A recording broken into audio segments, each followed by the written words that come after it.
Oh, ayun guys, what is up? Your boy is back with another, I think, short vlog lang to. Pero yeah, I'm trying to slowly walk papunta sa aking tinutuloy ngayon kasi this weather is so nostalgic for me. It's cold but it's not that cold kasi yan. Kasi naka-t-shirt pa rin ako. And just galing ako sa gym. So yan, nostalgic siya kasi in a sense, windy siya. And it makes me remember yung days na nasa Ilocos ako or Nueva Ecija. Kasi around this time check, 8 p.m.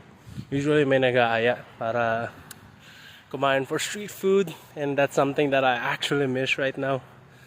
So yun lang, nostalgic siya. Kinda missing the Philippines right now. But yeah, I'm in Canada, and good thing there are things like this.